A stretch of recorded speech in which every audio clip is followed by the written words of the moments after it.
blood, sweat, tears.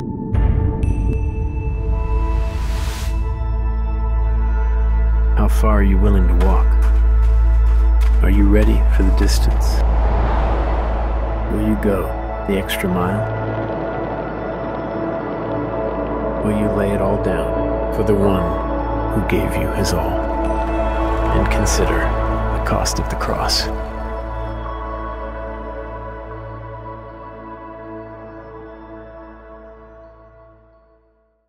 Good morning, everyone. Welcome to our 11 a.m. service here in Victory, Iloilo, where we exist to honor God and make disciples. So I am JM, one of the leaders and full-time ministers here in church. So you wouldn't usually see me here in the morning services because I serve sa aton nga 6 p.m. service. But today, Pastor Rafi gave me the privilege to share the word to you today.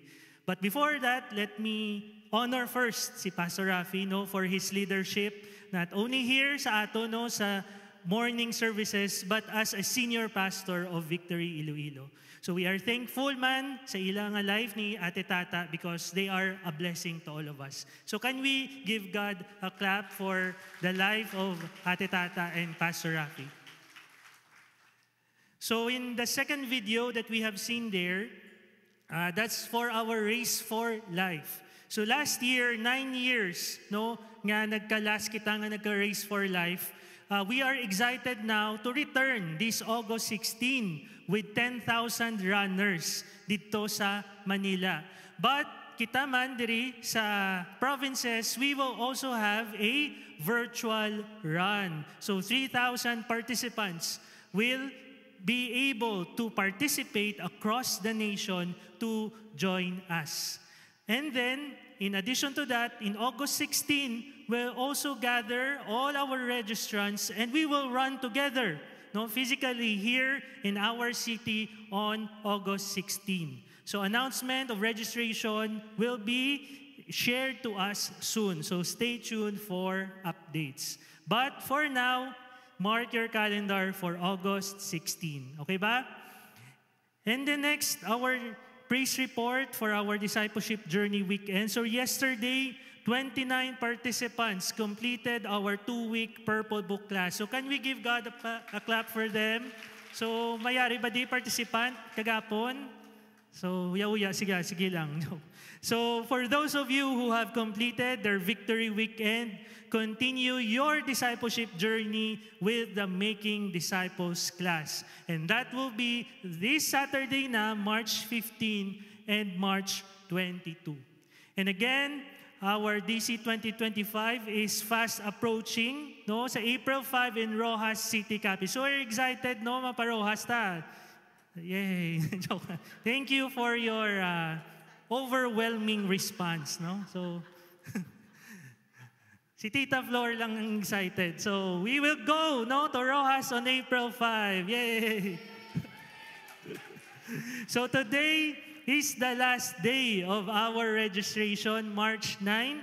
So if you are a Victory Group leader, if you are an intern, if you are a Victory Group member, please do register dito sa aton booth after the service. And please hurry, kay the first 250 registrants will get a giveaway. So ano na siya? Secret na lang. Basi seafood kay sa Rojas. So joke lang. So with that, so for those who have joined us for the first time, welcome. Sinong first timers day? Wow, tanan mga kwan. Mga regular attendees. So we are now in the 3rd week of our series, The Cost of the Cross. So when you buy something significant, kung balaan yung mahal, if you want to buy something that you think that is expensive, what do you do first? You ask the price first. Siyempre, mangkuton mo anay, kung tagpila, for example, mabakal ka gadget, you will buy a car or you will buy a house, you will ask first if how much Because you want to know if you can afford that item. Kaya kung mabakal ka lang without asking first the cost, tapos dalon mo sa counter, sa cashier, tapos sabi mo, ay sir, amo ni siya, ay hindi ko na gali afford. So mahuyan ka. So you have to ask first the cost of something before you buy it. Friends, this is also the same in being a disciple of Jesus Christ. Because Jesus himself asked us to count the cost first before we follow him. And this series is an essential reminder sa aton. Why? Because we would often, ang gina-highlight is salvation is by grace alone. We don't have any contribution to that. It is for free. Wala effort from us. But we tend to forget that yes, discipleship is free, salvation is free, but discipleship is costly. That we cannot follow God on our own terms. That we will just follow God kay comfortable. We will just follow him because it is convenient for us. Or we got something from him. Friends, we cannot follow God on our own terms. We have to follow him on his own terms. And this series is all about that. How do we follow God based on his word? In the first week of our series, Kuya Bob shared to us about the narrow gate. Last Sunday, on the second week, Pastor Rafi shared about forsaking all competing priorities. This week, in the third week of our series, we will talk about something difficult gyapon. It's about denying ourselves. Friends, I pray that as we go through this series, siguro some of you are thinking, Lord, this is so difficult. Who can follow this? This is not for me. Kaya ko ba ni Lord? Maybe siguro instead of saying those things, I pray that as we go through this series, we will have that attitude or prayer that, Lord, yes, this is difficult. Please give me the grace to become a better disciple. That, Lord, amuning standard mo, and ako, ari lang ko di, yes, kalayo pa sa akon, but Lord, grant me the grace to become a better disciple, to follow you in your own terms and not mine. Okay ba? Okay. Sige, our word for this morning is taken from Luke chapter 9, verse 23 to 27, and we will be reading from the ESV version. So if you have your Bibles with you, whether physical or digital, let us open in Luke chapter 7, verses 23 to 27, and I invite everyone to stand as we give reverence to the Word of God.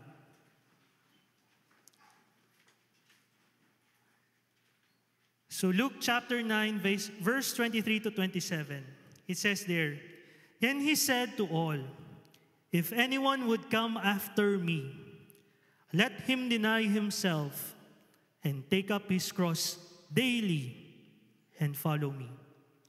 For whoever would save his life will lose it, but whoever loses his life for my sake will save it. For what does it profit a man if he gains the whole world and loses or forfeits himself? For whoever is ashamed of me and of my words, of him will the Son of Man be ashamed when he comes in his glory and the glory of the Father and of the holy angels. But I tell you truly, there are some standing here who will not taste death until they see the kingdom of God. Let us pray. Father, Lord, our word today may be hard. It may be difficult for us to follow. But Lord, may our hearts today be fertile soils, Lord, for the seeds of your word to take fruit, to grow and bear fruit. Salamat, Lord, that by your grace, we will understand these hard teachings. That, Lord, we will, though mabudlay sa amon, Lord, it entails sacrifices on our part to deny ourselves, to take up our crosses and follow me. But, Lord, by your grace, we will be able to obey you. Lord, please bless the preaching of your word. In Jesus' name, amen and amen. You may now take your seats.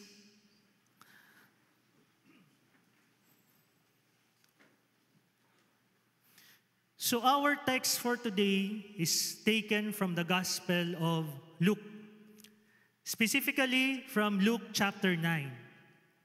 So there is a Luke chapter 9. In the early parts of Luke chapter 9, it contains the account when the disciples of Jesus were sent out. So ginpadala ni Jesus ang iya mga disciples to heal the sick, to cast out demons, and to proclaim the kingdom of God. And also, in Luke chapter 9, it also contains the account of the feeding of the 5,000. So we are familiar of that. But some commentaries would suggest that it's not only 5,000 that were fed during that day. Because if you include the women and children, it's as much as 20,000 people were fed during that day. So, taking all of this, the ministry of the disciples, the feeding of the 5,000, Jesus, as a result of all those things, Jesus became so popular. Siyempre may gapanghilda, siyempre may gapakaunda, miraculously, nagsikat si Jesus. Ang fame niya nag-spread all throughout the land. But one of the consequences of this, as the fame of Jesus increased, misconceptions about his identity also increased. So may mga chismis na naman naguluwa about Jesus. Mga wrong information, fake news about Jesus because nagsikat na siya. And at this point, Jesus asked his disciples. So the crowds were following him, thousands of them, and he asked his disciples, "Who do the crowd say that I am? Sino ako hambal sang crowds? Who do the crowd say that I am?" So ang mabatian nilang istorya is that some would say that he is John the Baptist, brought back to life. Because during this time, John the Baptist was already killed by Herod. And some would say that Jesus is Elijah, because some of the Jews think that when the end times is near, Elijah will return. So some are saying, end times na ni. So probably si Jesus, si Elijah. And some would say that he is one of the prophets. Just like the prophets in the Old Testament, he is a regular messenger from God. But friends, do you know that all of these are wrong? Hindi siya si John the Baptist, hindi siya Elijah, and he is not just a regular prophet. Why did the crowds fail to recognize Jesus' true identity? Nga hindi nila kilala kung sino si Jesus. Ang crowds nga ga-follow sa iya, nga ga-sunod sa iya. Why? Because the crowds see Jesus merely as a gain to gain something. They only look at Jesus and may kwaon ko ni sa iya. He is a miracle worker. I will go to Him because He will heal my sickness. I will go to Him because He will feed me. I will go to Him because He will grant all my wishes. That's why they got the identity of Jesus wrong.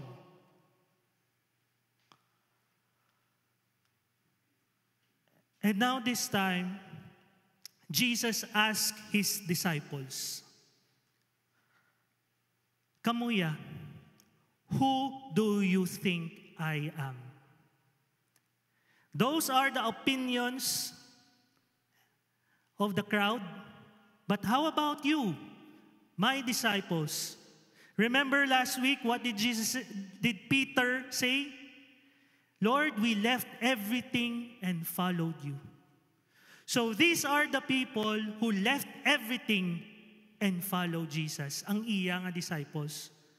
So sino ako para sa inyo? Ang mga closest followers ko. So Peter, again, as the spokesperson of the disciples answered this, "You are the Christ of God." And friends, this is the correct answer. This is the true identity of Jesus. But curiously, after this, Jesus charged them not to tell anyone. Because usually, it's unusual because when fake news spread about you, you would usually say nga, "Ay, this is my true identity." But this time, it's the opposite. Jesus said, "No, don't tell anyone about this." Why? Because this statement might be true, but it is incomplete. It is right, but it is not complete. They didn't get the whole picture yet. Because during that time, both the crowd and the disciple, all the Jews, they will expect the Christ or the Messiah to start a brand new kingdom. Just like David before him. Ma-start niya si Messiah, the Messiah will start a new kingdom and will liberate them from the oppression of Rome. That's what they have been waiting for hundreds of years. But friends, they didn't realize that as Messiah, Jesus has to suffer and die. Abi nila, ma-start si Jesus ang isa ka kingdom. But in reality, He will suffer martyrdom. So Jesus, at this point, within Luke chapter 9, foretold for the first time His death, His suffering, and His resurrection. This is what I will have to go through as the Messiah. And friends, maybe sa mga disciples, some of them were disappointed. They did not expect this. Ay, abi namon, maging king ka. Ba't nga masuffer kaya? And maybe some of us, when we first gave our life to Christ, we were also disappointed. Because we thought that when I become a Christian, when I deny myself, carry my cross, and follow Him, my life, all my problems will go away. My life will be easy, it will be happily ever after. But reality hits you that mas nagbudlay pagid. Everything became harder. That's why some, or if not many of us, were disappointed. But friends, this is one of the costs of the cross that we must be willing to bear. And our main text for today is exactly that. What we read there in Luke chapter 9 is Jesus Himself laying down, "This will be the cost of following me." He did not make it a secret. He was honest with it. Kung ma-follow ka mo sa akon, amuning agyan nyo. That if anyone wants to be his disciple, they must be willing to share in his suffering. Gusto nyo mag-follow sa akon, then you must be willing also to suffer with me. And Jesus shows the alternative. If you refuse, then you will not follow him, then you will remain as a crowd. Ma-follow ka lang when it's convenient to you. No commitments, no true discipleship. And just like in the first week, we are presented today with two paths, two ways, two doors that we have to take. The one is the path of the crowd, which is easy, hapus, which many will find damo di tao, but in the end, it will lead to destruction. And another path is a path of a disciple, which is hard, mabudlay, and only a few find, but it will lead to life. So friends, we will see this in what Jesus said in Luke chapter 9, verse 23. He says here, and he said to all, if anyone would come after me, let him deny himself and take up his cross daily and follow me. So this is the exact same, almost the same word again share ni Kuya Bob, because you can find this account in all three Gospels. So this is the version of Luke. So recall also that in the earlier conversations of Jesus, it was to the disciples. Hambaya naman ko siya, who do the crowds think I am? Who do you think I am? Gin-prophesy ang iya nga death. But this time, in verse 23, Jesus turned to everyone. Kaya hambaya da all, and he said to all. So Jesus is extending this invitation, this offer to all. To both the disciples who are already following him, and to the crowds who are not yet committed in following him. And Jesus said there, if anyone would come after me. So during this time, following after someone or coming after someone means to learn from that person and to live like that person. Discipleship is a teacher-student relationship. Jesus is our teacher.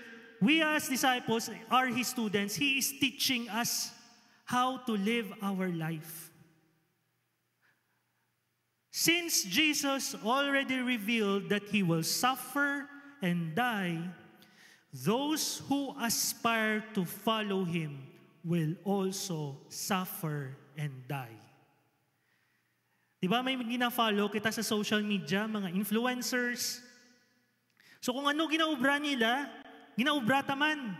Because we want to be like them. Kaya gina-admire ta sila.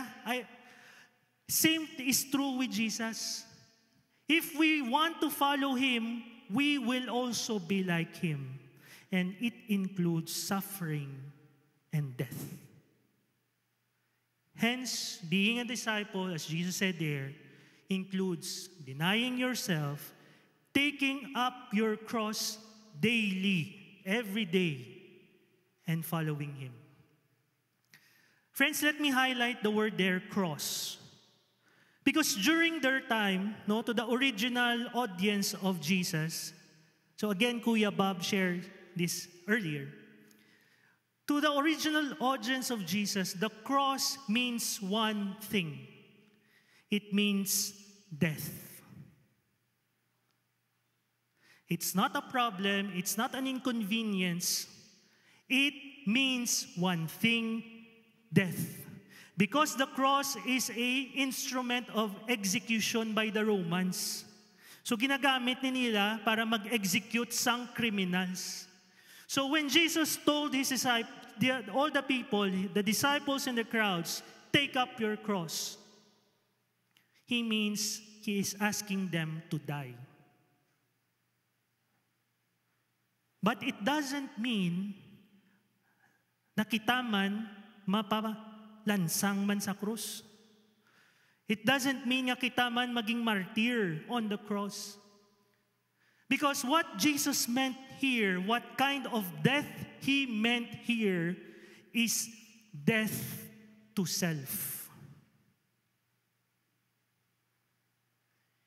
Because a disciple, once you become a disciple of Jesus, you no longer had a command of your own life. Hindi ka nakapagusto sa kabuhi mo. It is no longer your personal interest and goals that direct your life. You must be willing to give up your hopes and dreams. Even your sinful and selfish desires no longer control your life. That is what it means to carry your cross, to die to yourself. If you are no longer in control, then who is in control? It is Jesus who now directs a person's life. Friends, that is the cost of the cross that disciples of Jesus has to pay. Now, maybe you're asking, ano na lang ni matabo sa akon? What will happen to me if I surrender my life to Jesus? What about my happiness? What about my needs? What about my legitimate comfort? Mapabayaan na kahit wala na ko control. Wala na satisfaction sa life ko. Maybe you think that I will be miserable for the sake of surrendering everything to God. But friends, the opposite will actually happen. Because self-denial and complete surrender to God will lead to life. And that's what Jesus said in verse 24. For whoever would save his life will lose it. But whoever would loses his life for my sake will save it. Now, allow me to explain this and how will this look like as we live our life here on earth. And I want to go back to God's original design for humanity. Anong original intent ni Lord para sa man? Anong design ni Lord? And we can find that in what the Westminster Shorter Catechism would say. The very first question, what is man's chief end? Man's chief end is to glorify God and to enjoy Him forever. This is the purpose why every one of us were created by God. We were made to glorify God. Humans were made in God's image. Tama? We were made in God's image. Meaning, we were created to worship and live for God's glory alone and not for ourselves. We were designed, ang original design natin is to serve God and to serve others. That's what God intended humanity to be. To serve Him and to serve other people, not ourselves. And our self-centeredness, ang selfishness natin, that actually goes against the design of God. Being selfish, being self-centered, that's not the original plan of God for your life, for my life. It is the sin that entered humanity that created that selfish desires in our heart, that self-centeredness in us. Ang sin na iyang nag-create sa atin. So that means that if we try to put our interest first, ang aton nga selves first, iserve naton ang self naton ahead of obedience to God, we violate our own nature, and we become ultimately miserable. We were created to serve God and serve others. And if we try to become self-centered, it violates our original design, and we ultimately become miserable. An example here, a real-life example, actual example, is serving the Lord through the different ministries here in church. Would you agree that serving others in our human nature is not natural to us?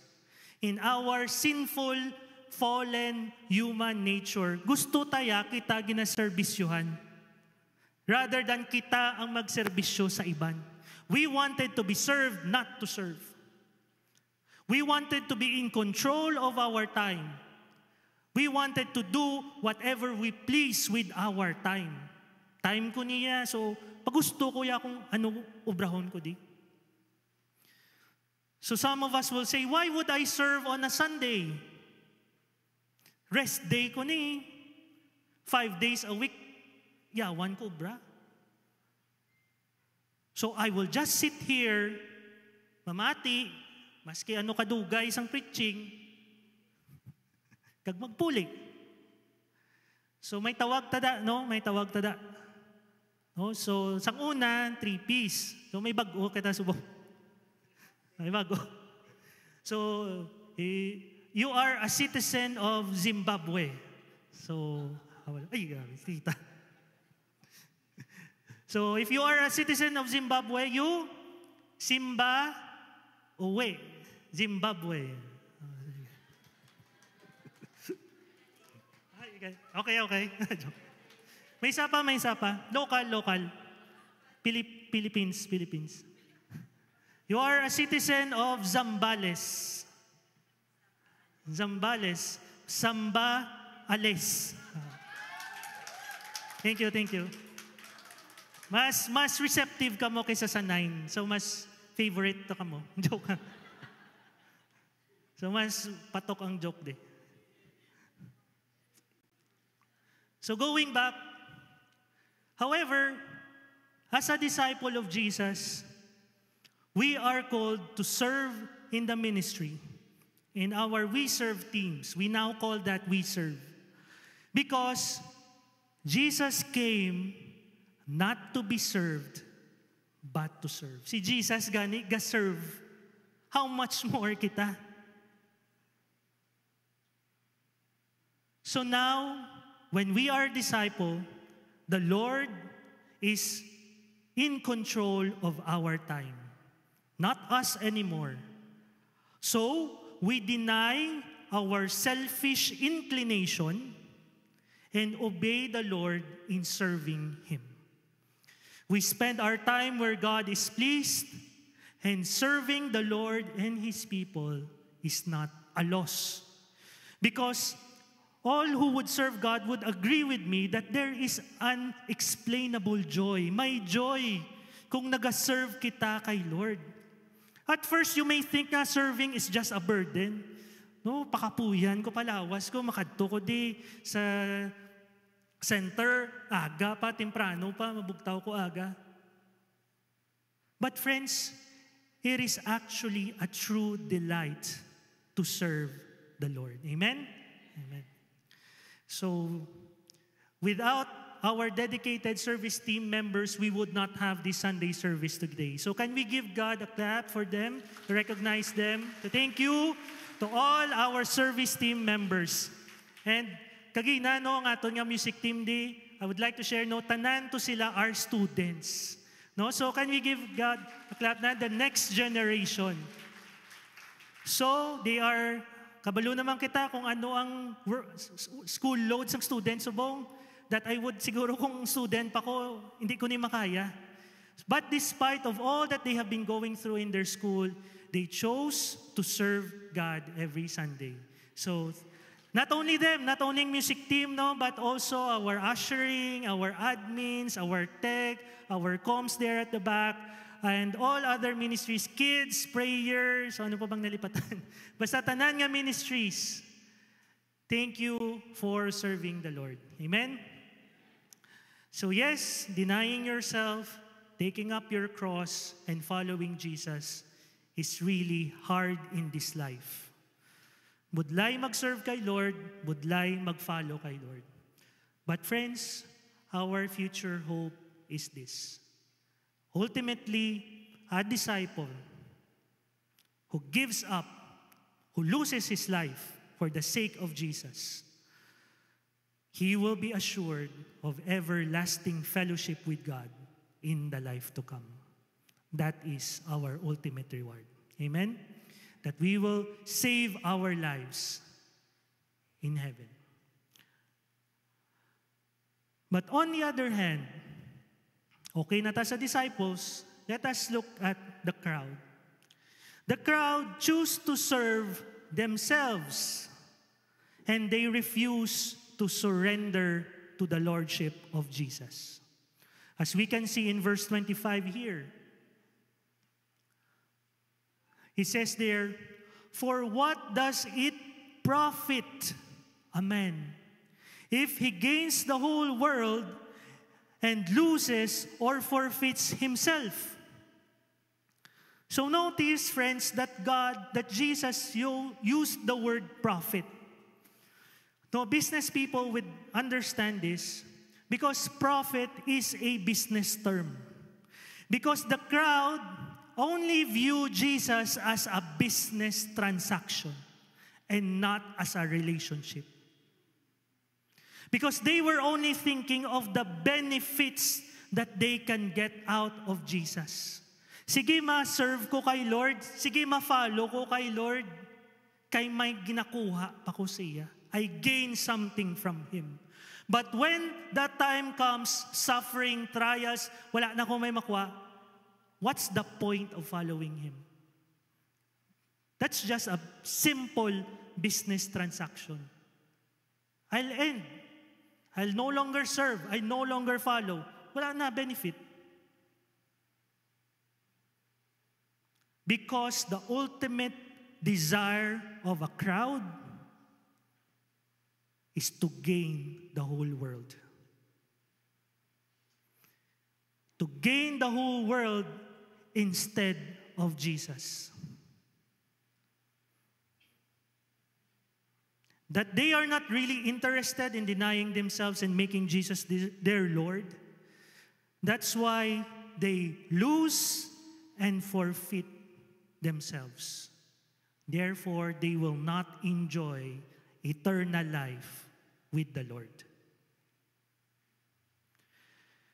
And Jesus tells them that if ever in a miraculous event that suddenly they became the richest person in this world, that they gained the entire world, tanan nga, wealth, money, possession in this world they have in their own hands. But Jesus says it will still be infinitely less valuable than your soul.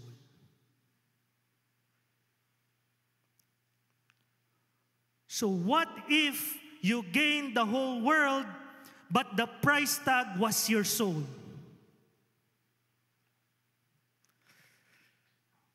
We often see this in literature, in movies, or works of fiction.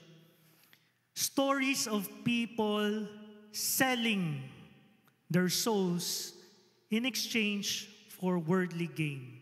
Inabaligya nilang soul nila in exchange to gain something. And one of the most famous examples here is the German legend of Faust. No? Some of you may not familiar with this, but this story goes that that person, si Faust, he sold his soul to the devil. Inbaligya ang iya soul sa devil in exchange for immense knowledge and magical powers. He sold his soul to the devil for worldly gain. And in the end, after a set time, He gave up his soul to the devil. So this is often referred to as a Faustian bargain. When someone sacrifices something of immense value for a temporary worldly gain.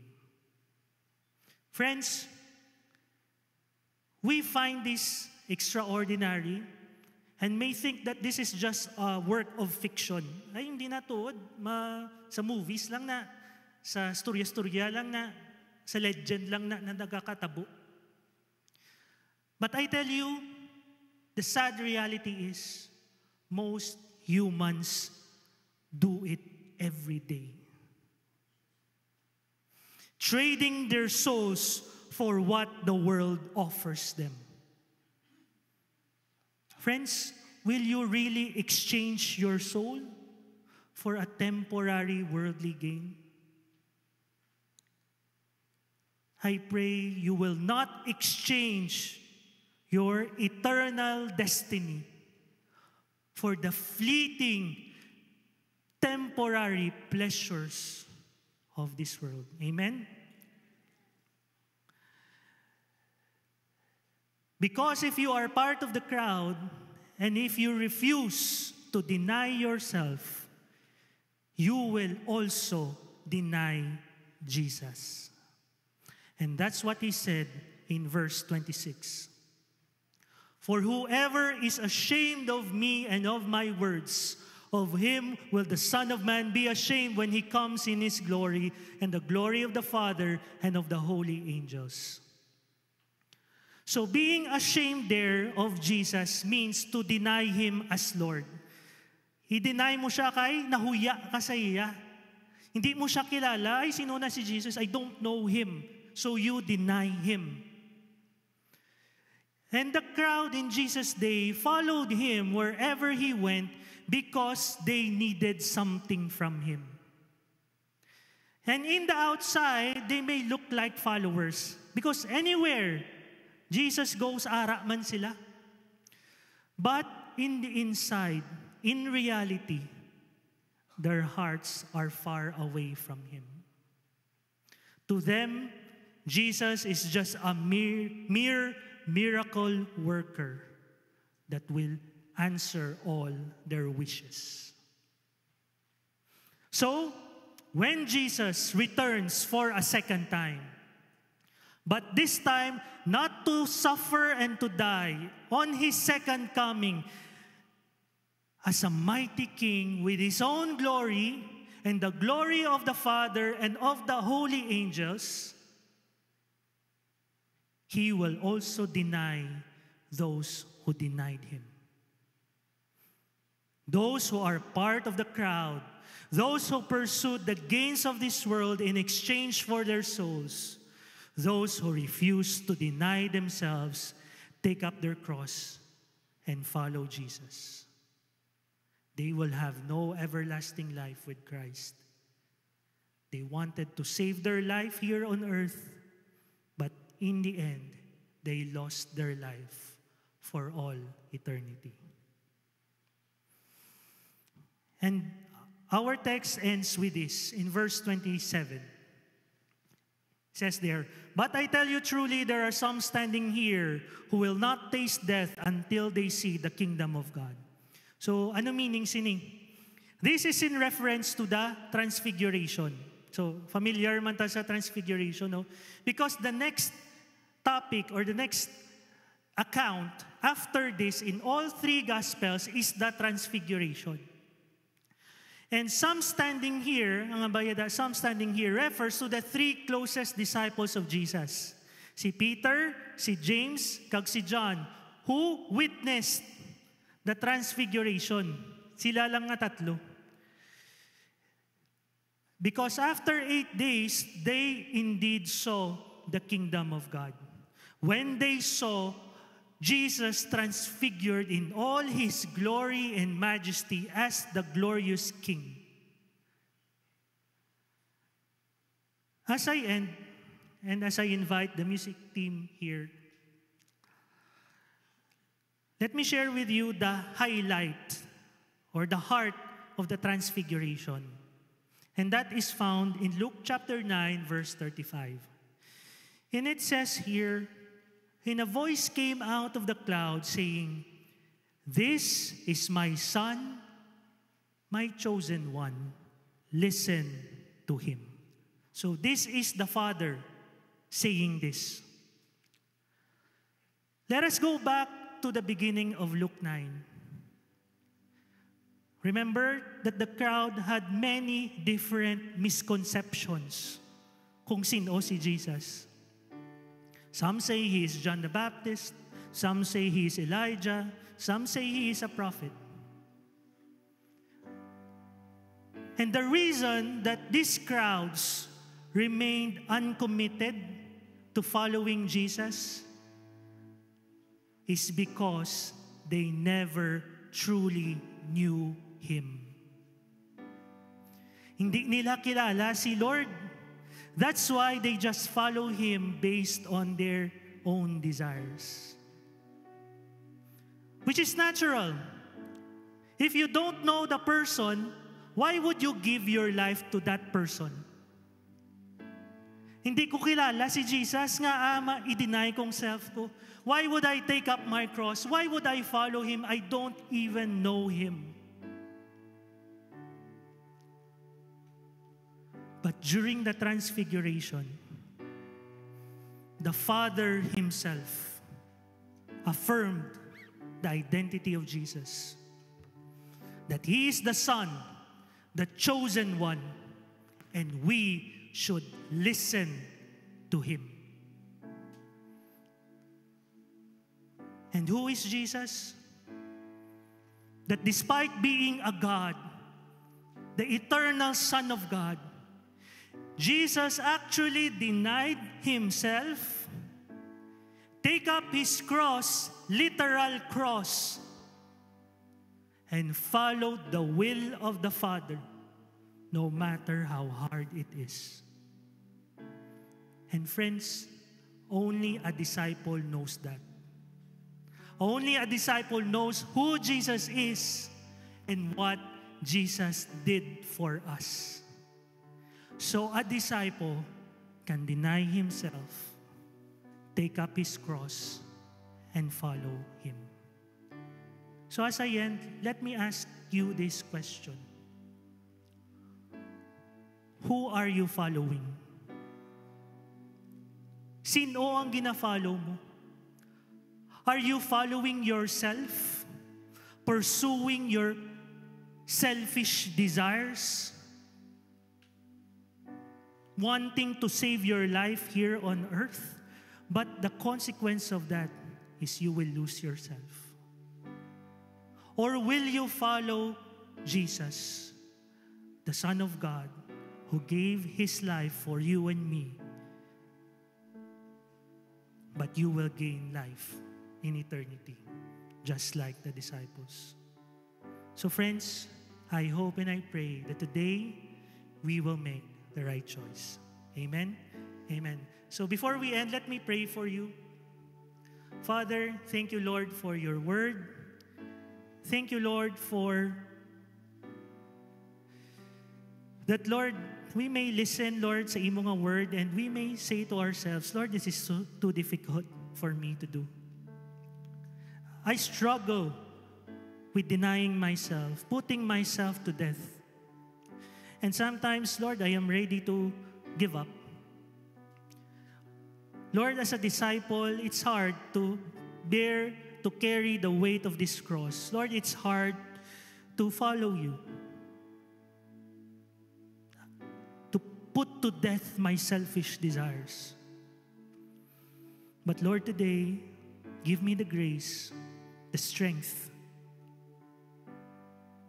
to take up my cross daily, each and every day of my life, because I want to continue in following you. All this we pray in Jesus' name. Amen and amen. There are another group of people that I want to pray for. Can we remain in an attitude of prayer? If you are here and you realize nga, Lord, I am just, all of my life, I am part of the crowd. I remain uncommitted to you. I refuse to give my life to you. I want to be in control of my life. But now today, just like the Father have said in the Transfiguration, this is Jesus, the Son of God, the chosen one, and I should listen to Him.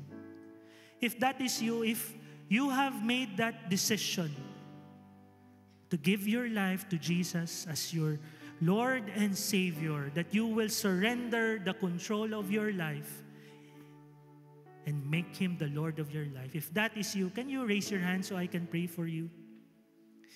For those who want to make that decision to give their life to Jesus. So if that is you, say this prayer with me. Lord, thank you, Lord, for what you did on the cross. Thank you, Lord, that you died on behalf of me. And today, I have decided to follow you, to repent of my sins, and to live a life of a disciple. In Jesus' name, amen and amen. If that is you, you can approach us, our leaders, our volunteers, because we would want to get connected with you.